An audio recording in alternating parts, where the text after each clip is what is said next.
I hope you have time because I'm a talker. That sounds good to me. All right. My name is Renee Greenlee, and this is Jackie Tracy. And it is May 14th, 2021. We are recording in Marion City Hall. Speaker, could you please introduce yourself? My name is Jo. I live at... Would you like to be publicly referred to by your first name or first and last name? First and last name. Both are publicly. Okay. And may we either take... I mean, you can call me by my first name, obviously. Okay. As far as the things that go on our website, first and last is okay with you? Yes. Okay. May we either take a photo of you or have a photo of you to accompany the transcript and recording on our website? Yes, you may. Okay, thank you. We are planning a Readers Theater event with Giving Tree for August 10th. Would you be willing to potentially have your interview performed? Sure. Okay. All right. Somebody's going to perform some of the interviews? Yes. Also, we get our arts people involved. Yes. Excellent. Isn't that neat? You guys have it going on. Thank you. All right, so we will get started then with the interview. Could you please walk me through your connection to Marion? Let's see.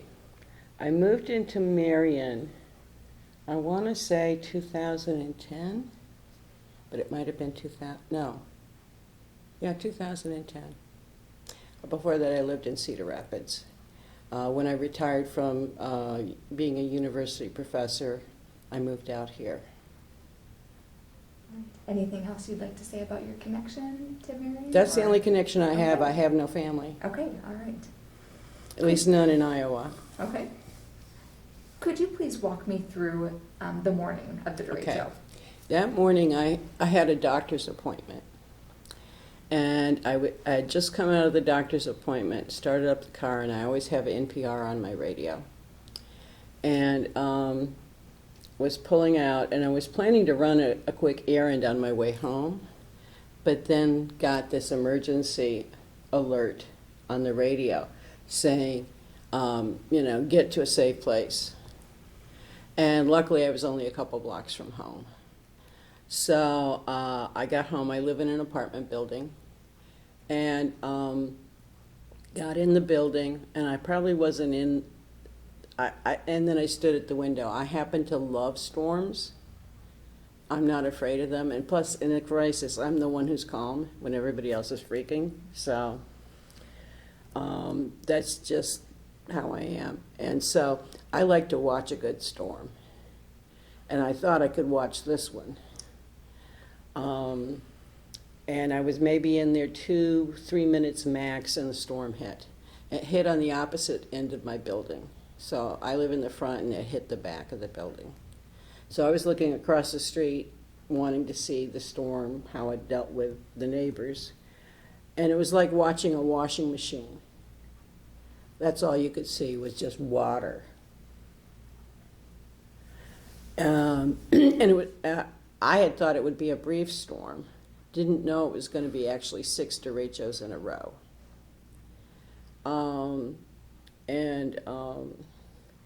So it took quite some time. So I just stood there and waited it out. And after it stopped, I waited a while more just to be sure that the winds had really died down. And then I went outside to see what's what. First of all, to see if my car's okay.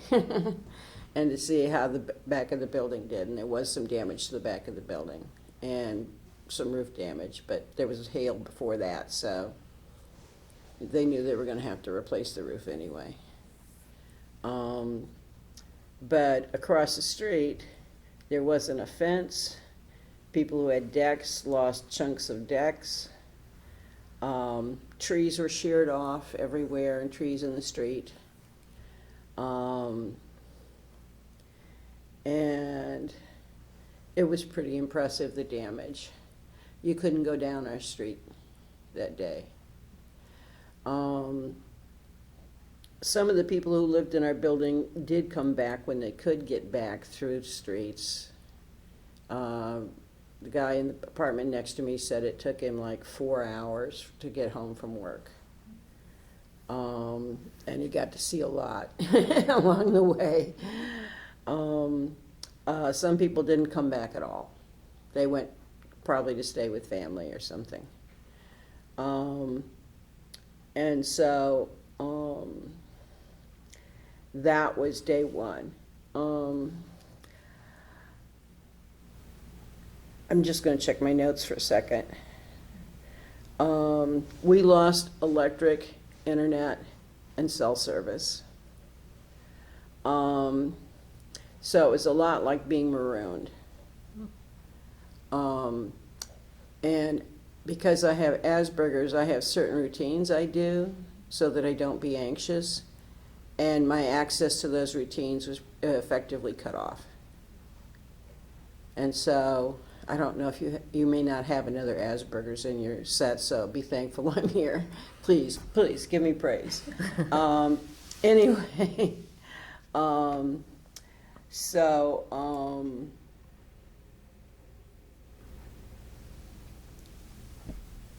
the day before that, I live on a fixed income, a very limited fixed income, and the day before that, I had bought my groceries for the month, and most of it was frozen food. Very little fresh food. I was going to do the fresh food that day. I had 2 slices of bread in the bread box.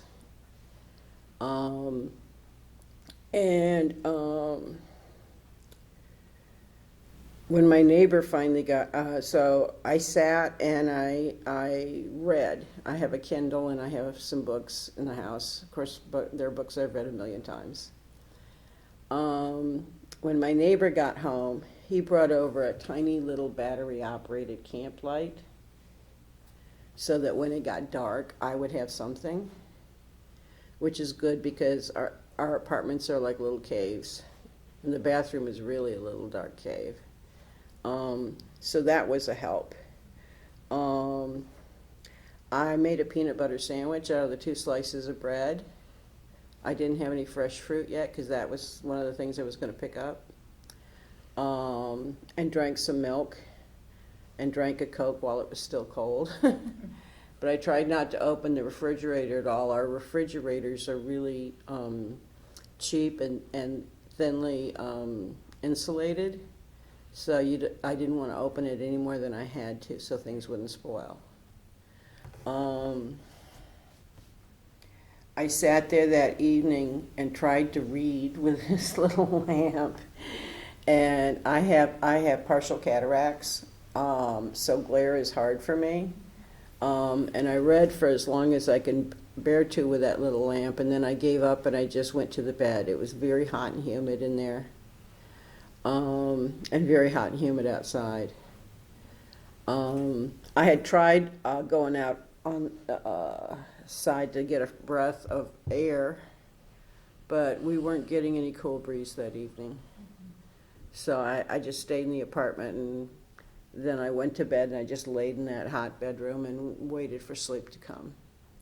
The next morning, I got up and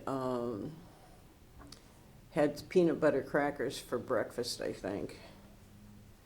I waited a few hours before I did that. I didn't have a lot stocked in the cupboards that you could use, which was a problem. I also have I have an iPhone, and the battery, I was needing to go replace it because it's really bad, and it wouldn't hold a charge. And so I went and spent part of the day in my car recharging the battery, because I do have a car charger.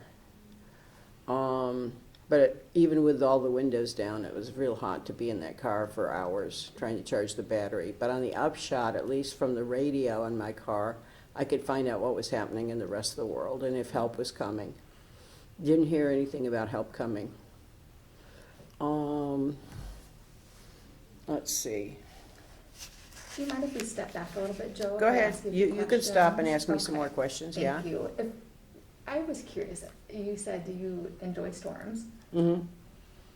You said also that you had heard the alert on the car radio. Mm-hmm. Did you have any idea of the storm coming before that?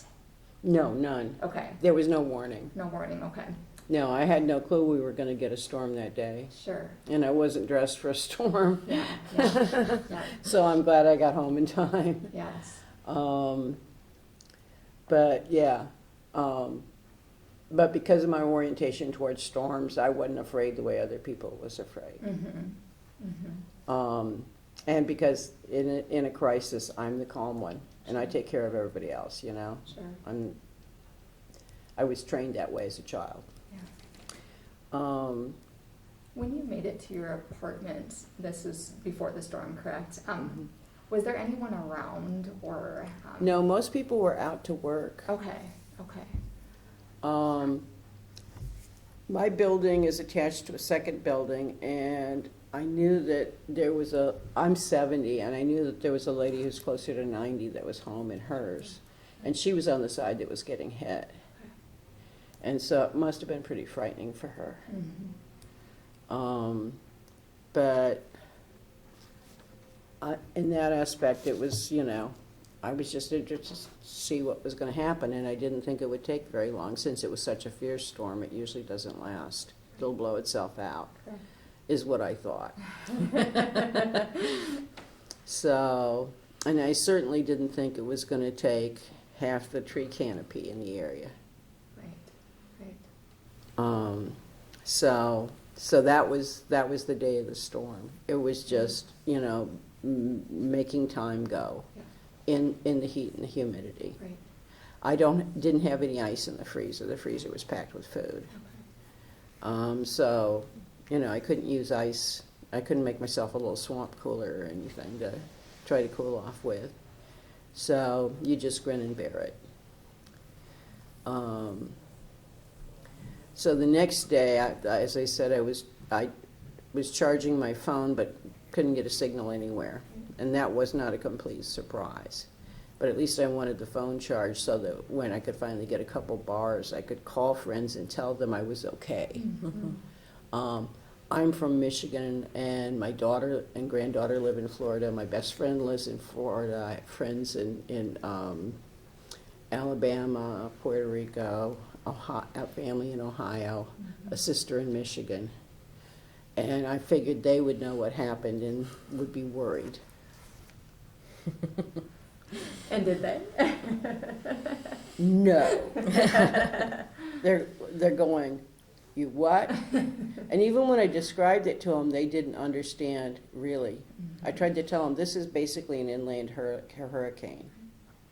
But yeah, when I finally could get bars, which was maybe the fourth day. So the second day, the apartment management came and proceeded to tell us all that we all had to empty our refrigerators completely because they didn't want their rinky-dink refrigerators to get moldy, and that we had to take all our food to the dumpster. And that was my month's worth of food. I didn't have money to replace it. And then I helped the lady who's older than me in the other part of the building. I helped her take hers to the dumpster.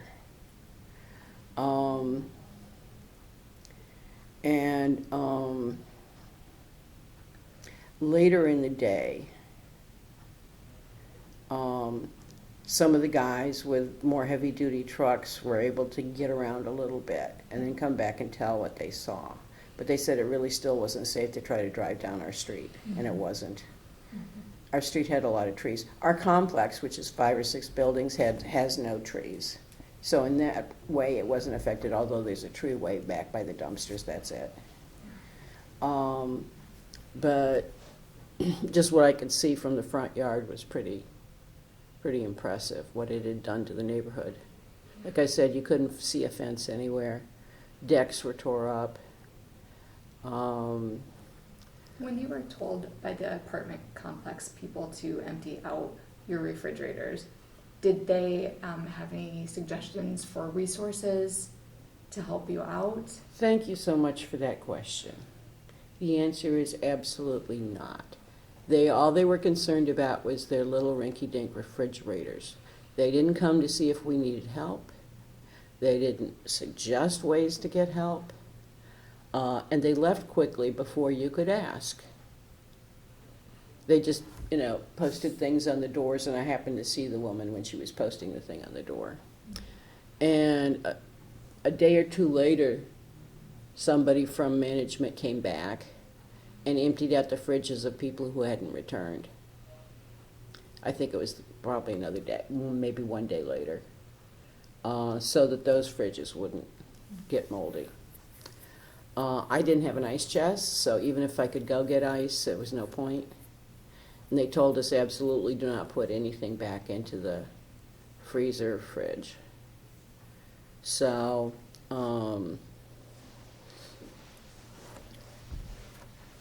the second day, like I said, I had some peanut butter crackers for a late breakfast. That was my brunch.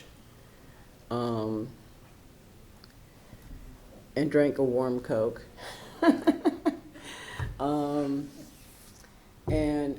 When I should tell you, when I emptied it, this is how bad the insulation was.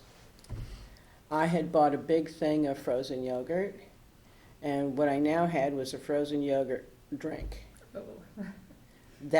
And I had never opened the freezer the whole night, Mm-hmm. and that's what I had.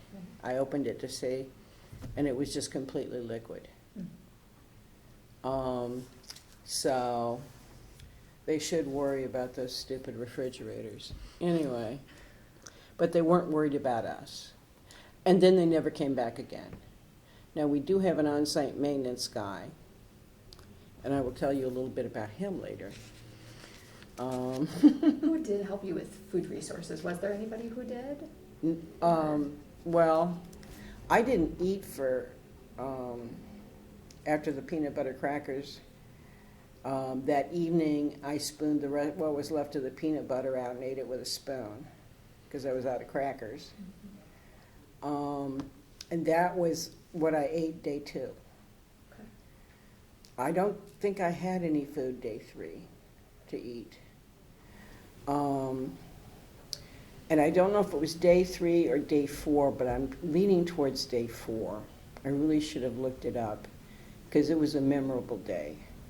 When we finally got a few bars of cell service, a friend of mine who lives in a senior building in Cedar Rapids called and said she had heard that the Walmart had reopened where I was at, and that they were selling ice. And of course, everybody was scouring for ice everywhere. And the guy next door had told me it was now safe for me to drive down the street. Sure.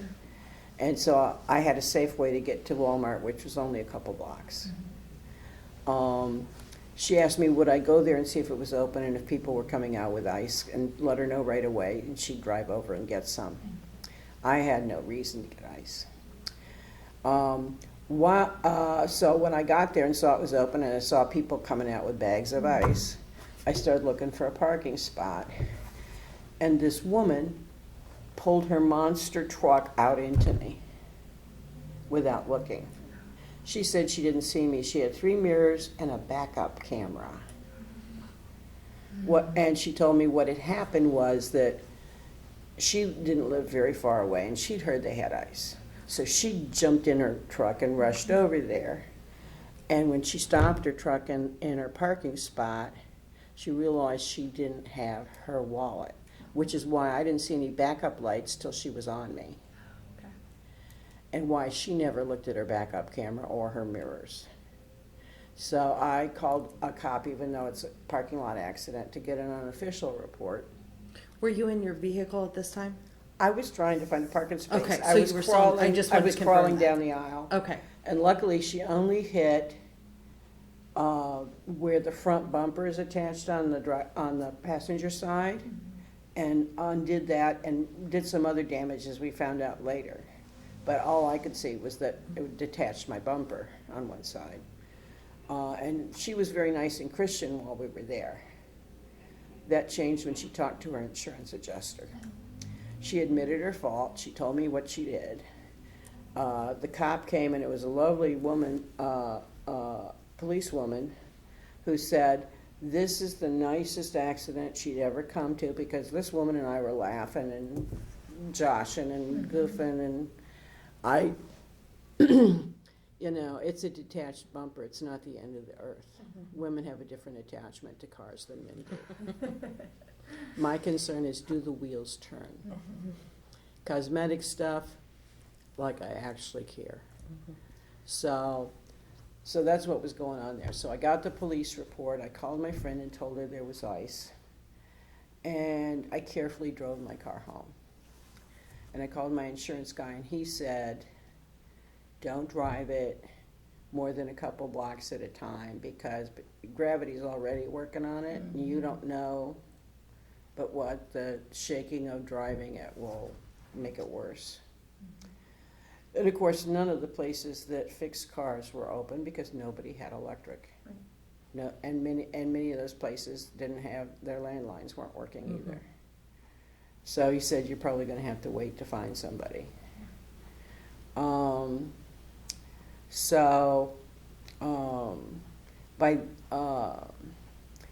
I had noticed some kind of activity in the parking lot on the other end of the parking lot at Walmart, but I didn't know what it was. I didn't know it was the librarians handing out food. Ah, okay. Yes, I remember you. Which I've always appreciated you anyway. I used to volunteer at the library. That's wonderful. I'm the reshelving goddess. We Anyway, appreciate that. I'm so alphabetical, it's sick. Anyway, I got home, and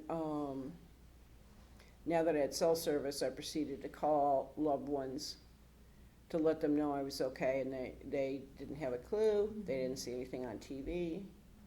One person said they did see something on national news about a storm headed for Chicago and the concern for Chicago. But no mention of Iowa whatsoever, even though that's where the storm was. How did you feel about that lack of coverage? Can I use the language I want to? I was incredibly pissed off. Incredibly pissed off. We just don't matter. We just don't matter. And we didn't matter. I have since learned that there, out of 11 hurricanes and the Derecho, there was only one storm that caused more damage than our Derecho. And still nobody knows about it. So I let loved ones know I was okay, even though they were never worried. And I told my daughter I was worried about how I was going to eat. And she said, well, I don't have much, but I can send you $30. And she managed to do that via phone stuff right into my bank account. Okay. So that evening I toddled over to the Hy-Vee, which is only a couple blocks, and got myself a sandwich and a Coke, and saved the rest of the money because I didn't know if help was ever going to come. And so I didn't spend much of the money. But boy, did that sandwich taste good. And I think it was the next day that I get Meals on Wheels to supplement my food budget. Sure. And the Meals on Wheels people, I don't remember, it might have been the 6th day, but it might have been less, came with a peanut butter sandwich, a carton of juice, a banana, and some little granola bars. And the banana was ambrosia. And I ate half the peanut butter sandwich and saved the other half for tomorrow's breakfast. Because I might be dumb, but I'm not stupid. By then, some of the younger people who live in the building were back, and they could drive around more because they didn't have a damaged car. And they had money. And so they were buying food, and I would sit in my car And they would set up the grill right in front of my car and grill dinner and sit there and have a party, and nobody ever offered me a drink or a morsel to eat, ever. Iowa nice. And nobody asked me if I needed anything ever. If somebody had asked me if I needed something, I would have been shocked because the absence of that. And no other organizations, no civil people, no government people, no nobody prowled the neighborhoods to see if people were okay. And let me say, the management of our building knows that a lot of the people who live in our buildings are low income or they wouldn't live there. They'd live someplace better. And they never showed any empathy or concern towards us. In fact, during one of those, the evening grill and dinner and after party till late in the night that would happen out there in front of my car, started happening every night. And one night the maintenance guy who lives on site was there, and he's sitting there drinking a beer and had the nerve to brag about how he had a generator and he was going to go back to his apartment and sleep in air-conditioned bliss. You may want to turn off the thing for what I said next. You're okay, Joe, you can keep going. You don't know me, but you will in a minute. And I looked at him, I was just, and everybody else was looking at him like, are you, And I looked at him and I said, would you like some company? And he said, oh, I'll have company. And I said, well, are you into threesomes? Because right now I do just about anything to cool off. And I think that's the first time he was ever propositioned by a 70-year-old. And, of course, everybody laughed their butts off at him. But this is how I am. I was trying to make a point. Yeah.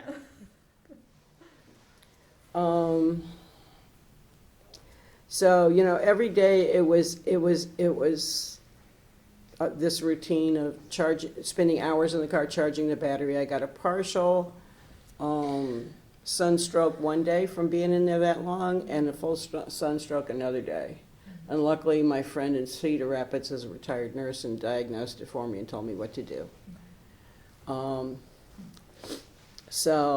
But that was the routine. Now, once I knew that you guys were set up at Walmart, and that's only a couple blocks away, I noticed some young men who have different mental disabilities kind of wandering around the parking lot that live in one of the back buildings. I hadn't noticed them before, and all but one are men of color.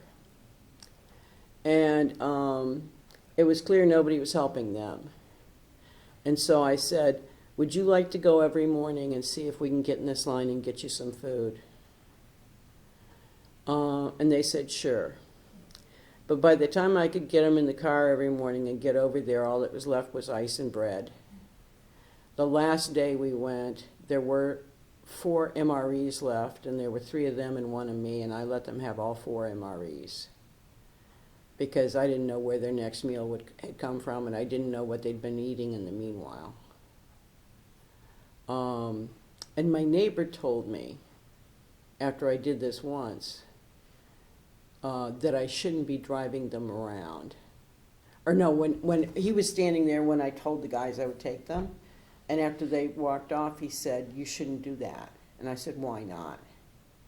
And he said, well, they act weird and it might be dangerous. But it was clear to me this was also about race as well as their mental disabilities. And I had even asked him, would you take them downtown where I knew the big food giveaway was, that I couldn't get to with my car? And he said, no way. Iowa nice.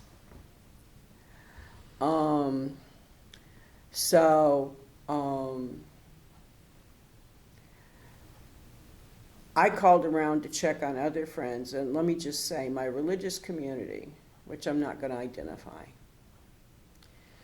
but no one from the religious community, and especially the leadership, ever called or came by to see if I needed help.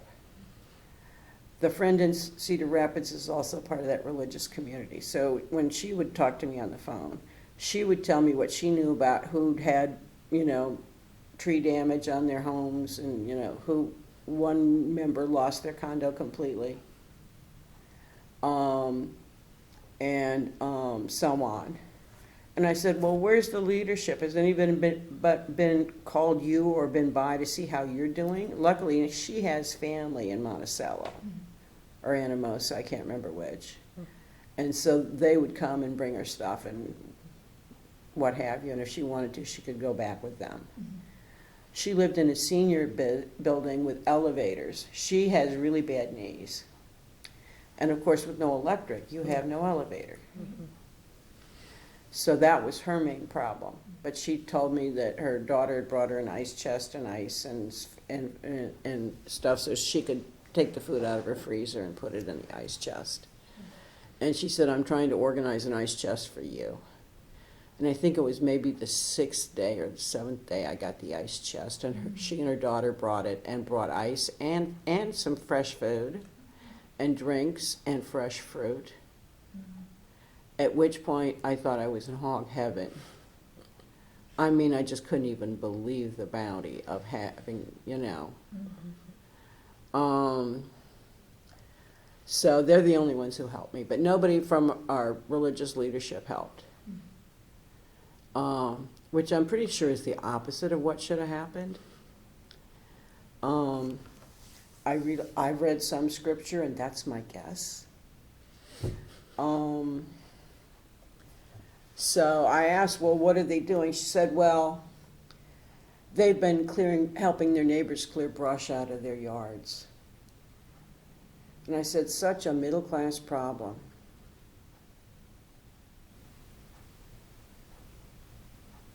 And these are people I'm in study groups with.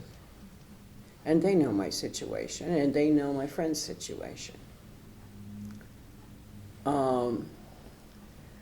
So anyway, every day it was just, trying to figure out what to eat.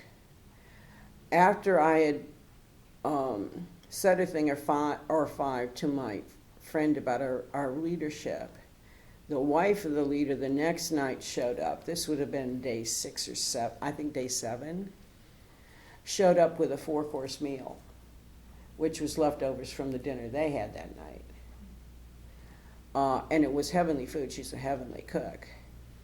But apparently she thought that's the only meal I would ever need because I never saw her again. And I'm pretty sure that, my friend called her and filled her ear. And that's how I got that meal. But that's the help I got. Now, my cousins in Ohio, for when the electric would finally come on and I could go get groceries, between my 2 cousins, they sent me $150 to try to slowly restock the fridge.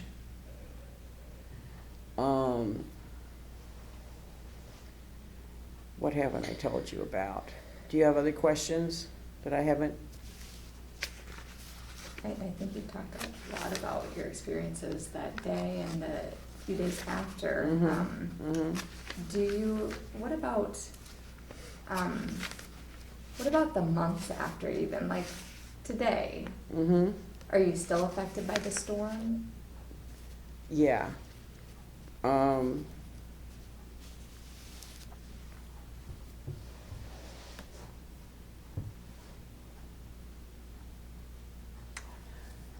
I hadn't noticed it until about a week ago. But, by the way, I lost 15 pounds. That's how little food I saw in the time it took to get electric back. And I'm not a big eater. I noticed that, I'm on antidepressants.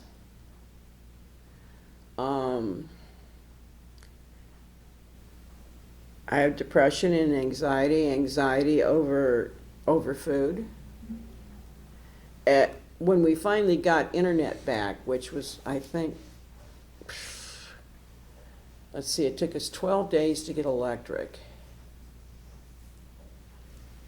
Maybe day 15 or 16 or 17, we got internet. I sat down and I wrote, since we obviously don't have one, a proposal for an emergency crisis plan for whatever the next crisis is, that the leaders, the local leaders of our religious group could consider, taking into account all the different conditions that people are in and knowing what they would need. And how do you do it? And my first degree was in social work. I have a PhD, but my first degree was in social work, so I know a thing or five about this too. So I wrote up a plan for them, which they read. I don't know if they are ever going to implement it or use it, but we'll see. But I have anxiety and depression. It took them 2 months before they decided to reimburse those of us who were poor so that we could actually buy food. That was 2 months after. So before that, my restocking, because since everything was gone, it looked like a bachelor's refrigerator without the beer. Even after I bought some food with my cousin's money. And so I was able to do some more restocking. And one of the after effects I realized last week was that I now keep the cupboards full of things that can be eaten no matter what. And I hadn't noticed that I was doing that. So some of the effects can be subconscious. But I'm struggling with depression, and I'm going to be seeing my doctor on Tuesday to see if she can up my meds. Things I learned from the storm. I learned Iowa doesn't matter. I learned old folks don't matter. I learned poor people don't matter. I get it. The civil authorities were busy with the trees. And yes, some of them did help organize some of the food stuff, but nobody came out to the neighborhoods to see who needed what. And I just shudder, I survived, but I shudder to think somebody in poorer health and elderly or impaired in some way, how they got through. I helped as much as I could. And I don't know why people who could do more weren't doing more. And I was really grateful that the librarians were out there in the forefront, by the way, here in Marion. But then the library is always in the forefront here in Marion. I learned that I don't matter. I learned that those young black males who are impaired don't matter. Nobody came to the rescue. Nobody came to the rescue. And that's why it's so hard not to be depressed. And even though I've written up a plan, I think with the next crisis it could go exactly the same.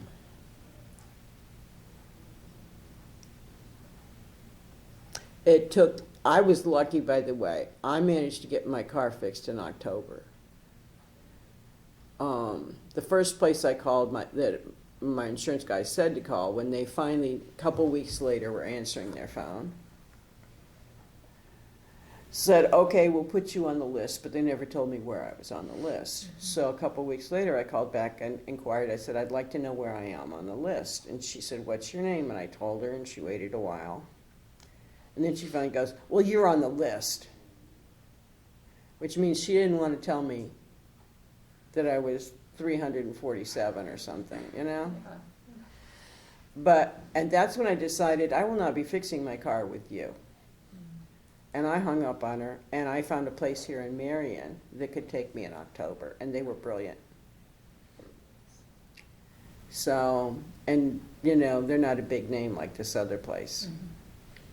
So it took till October. It took 6 months wrangling with the insurance over my car, which should not have happened. But I mean, it was a cluster, you know what. And if I weren't dogged and extremely verbally capable, they'd still, I wouldn't have gotten my deductible, any of my deductible back, and I was not at fault. I did nothing wrong. The lady stopped being a Christian after she talked to her guy, and I know he didn't believe her, because he'd interviewed her, and then he interviewed me on the phone. And when I finished the interview, because I'm very organized and I'm very detail-oriented, much to the chagrin of many people, he said, well, what my company will do is they'll try to make you 20% at fault. He said, that's pro forma. He said, but if you go to arbitration, you'll win. And my lazy company kept handing it off to different people in different pieces. Nobody ever asked for my police report, ever. Even though I told them I had the police there and I had a piece of paper. And I've since learned that in most states, the person pulling out of the parking spaces are always at fault. And I don't know if that's legally true in Iowa. But my own company sent me an email saying they weren't going to arbitration because it could end up costing me a lot of money. I could end up a lot at fault, and yada, yada, yada. And this person clearly didn't know shinola about my case. And so I emailed his supervisor and said, this isn't about the money. I've never been at fault in an accident. This is my second accident. The other one, a lady rear-ended me and totaled me.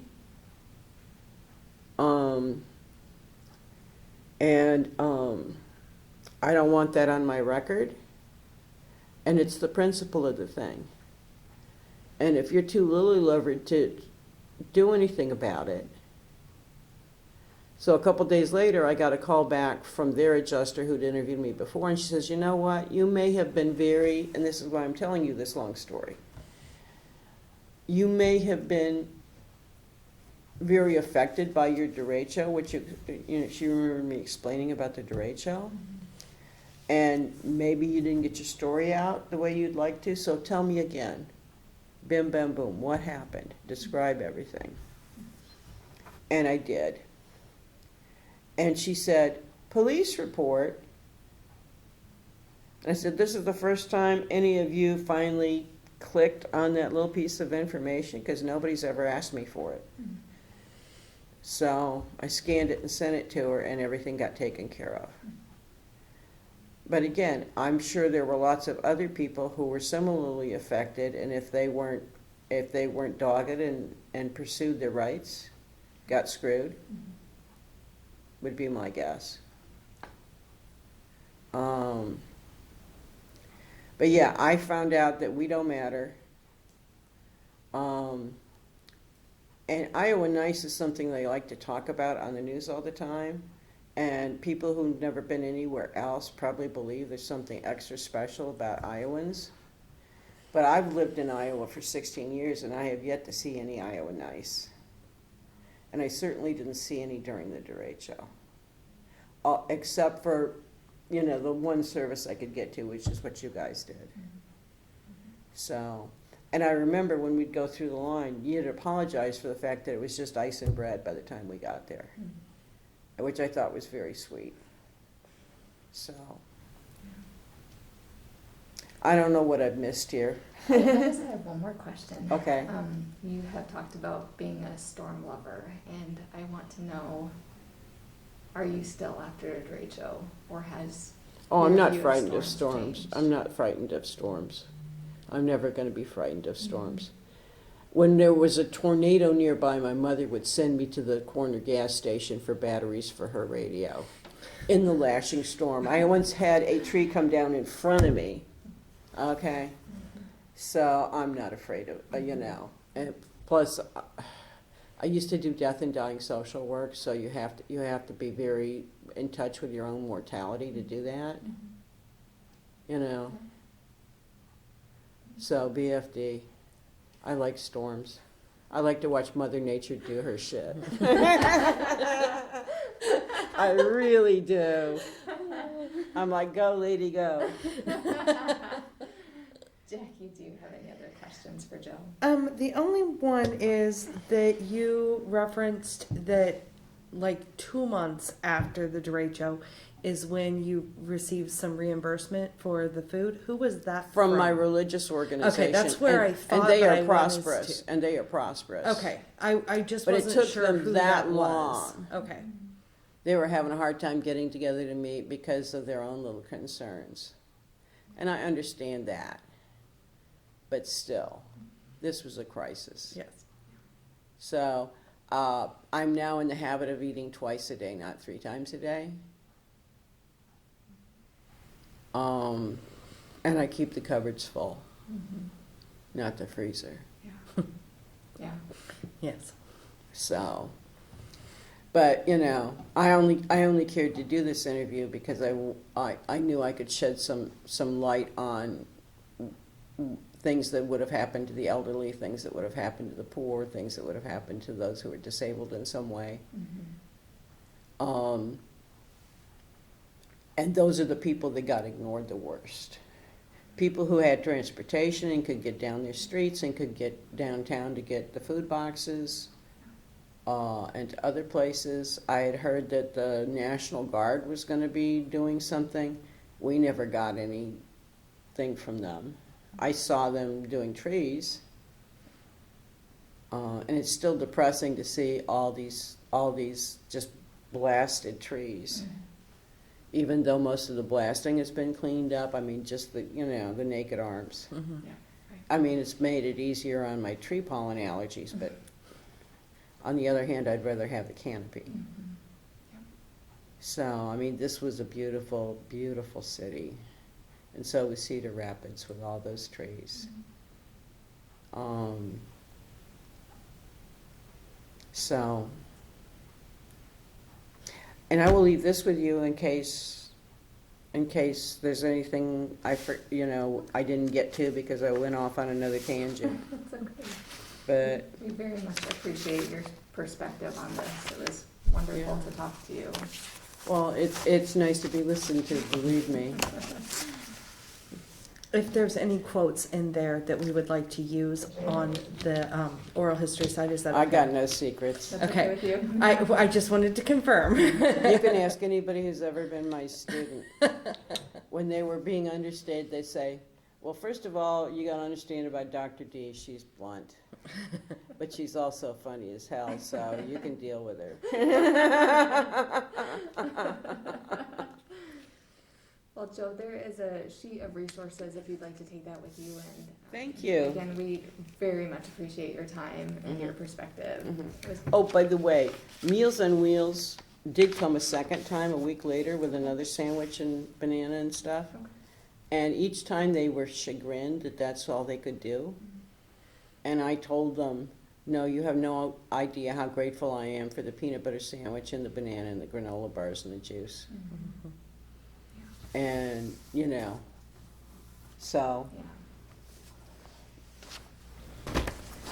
All right. Well, but yeah, the Derecho. People will stop talking about the effing flood. Because this was worse. I was in Cedar Rapids for the flood, and I'll tell you one quick funny story and I'll leave. Sure. My daughter, who lives in Florida, had seen about the flood on the news. And I had been leaving my TV on and watching the progress of the flood up First Avenue. I lived on 19th, just off of First at the time. And so I had a plan. I worked at Mount Mercy, so I knew I could go up the hill. In fact, they'd asked me to go up there and be free labor to clean rooms and make food for the National Guard, which Mount Mercy loves to do, and then we'll count our valuable time, what it would have cost to hire somebody to do that as some charitable donation, but it didn't come out of their, it was no skin off their noses. They wanted us to do it. And I thought, no, I don't think so. Much as I'd love, and so anyway, I'm sitting there, and I had a landline back then, and the phone rings, and I pick it up, and it's my daughter, and she hollers at me, "What are you still doing there?" I mean, she really hollered at me. And I said, "The backstroke?" And she said, "Mom, you're not funny." I said, "Every time you have to say that, I think you're proving I am." And she said, "Well," I explained to her I was watching the progress, and when it was X number of blocks from me, I told her, I said, I plan to go up the hill to Mount Mercy, and I'll be showering with the National Guard, and we know who gets the fuzzy end of that lollipop. So, anyway, me and disasters. You've met a few, huh? I've met a few. I've met a lot. I used to live in Michigan's Tornado Alley, so. Yeah. Well, thank you very Yeah, much. thank you so much too. I'm going to stop the recording now. Okay.